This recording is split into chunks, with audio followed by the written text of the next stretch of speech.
కుర్మ సాయిబాబా, నేను ఎల్లారెడ్డి కాంగ్రెస్ పార్టీ మండల అధ్యక్షుడిని. ఈరోజు ఎల్లారెడ్డి నియోజకవర్గంలో చూస్తున్నట్టయితే కాంగ్రెస్ పార్టీ గెలుపు కోసం, సురేష్ షెట్కర్ గారి గెలుపు కోసం ఎల్లారెడ్డి నియోజకవర్గ ఎమ్మెల్యే మదనన్న గారు పొద్దున లేస్తే 6 గంటలకు మొదలైతే సాయంత్రం 12 గంటల వరకు కూడా నిరంతరంగా ఎప్పుడు కూడా పడుకోకుండా నిద్రపోకుండా ఇంటింటికి తిరుగుతూ గడప గడపకు తిరుగుతూ ప్రచారం చేస్తూ ఉన్నారు. ఈరోజు చూస్తూ ఉంటే ఒకటే అర్థం చేసుకోవాలి, ప్రజలందరూ కూడా ఒకటే అర్థం చేసుకోవాలి.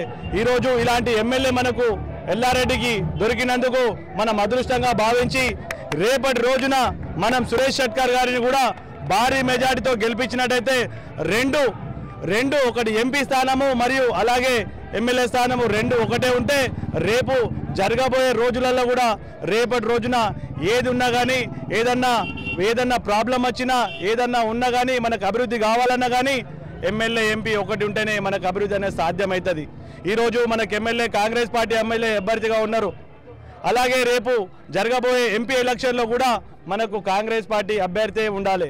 అయితేనే రేపటి రోజున మనకు అభివృద్ధి అనేది సాధ్యమవుతుంది. రేపటి రోజున మనం ఏది కానీ మనకు ఒక చిన్న ప్రాబ్లం ఉన్నా ఏది ఉన్నా కానీ ఎమ్మెల్యే గారు చూస్తారు. మేము ఒకటే చెప్తా ఉన్నాం, ఈ బీబీ పాటిల్ గారు పోయిన 10 సంవత్సరాల కాలంలో కూడా బీఆర్ఎస్ నుంచి గెలిచిర్రు. 10 సంవత్సరాలలో ఎల్లారెడ్డి నియోజకవర్గానికి ఏం చేసిర్రు? మేము ఒకటే అడుగుతున్నాం బీబీ పాటిల్ గారికి, ఈ 10 సంవత్సరాల కాలంలో బీబీ పాటిల్ గారు ఎల్లారెడ్డి నియోజకవర్గానికి ఏం చేసిర్రు? ఎల్లారెడ్డి నియోజకవర్గానికి ఏ పేదోళ్ళకన్నా ఇండ్లు ఇచ్చిర్రా? ఎవరికన్నా కష్టం వస్తే సుఖం వస్తే వాళ్ళ ఇంటికి వచ్చిర్రా? ఏ ఊర్లో ఎవరికన్నా ఒక ఇల్లు కట్టించిర్రా? మా నిరుద్యోగ యువకులకు ఎవరికన్నా ఒక జాబ్ ఇప్పించిర్రా? లేదు అలాగని మీ ఎంపీ ఫండ్స్ నుంచి తీసుకొచ్చి ఏమన్నా రోడ్లు వేపించిర్రా, లేకుంటే మోర్లు కట్టించిర్రా?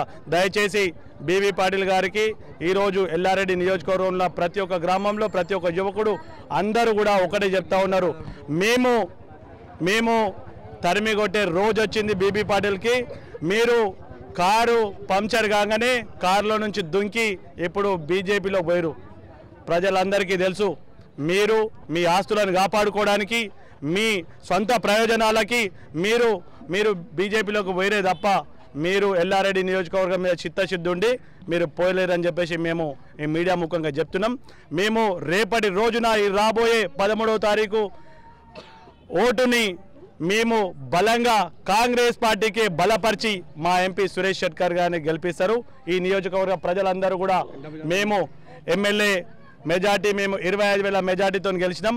రేపు రాబోయే ఎంపీ ఎలక్షన్లో దాదాపు 50,000 మెజార్టీతోని మేము ఎల్లారెడ్డి నియోజకవర్గం నుంచి 50,000 మెజార్టీ ఇస్తామని చెప్పేసి మేము అందరం కూడా ఎల్లారెడ్డి నియోజకవర్గ ప్రజలందరం కూడా మేము చెప్తా ఉన్నాం. కాంగ్రెస్ పార్టీ.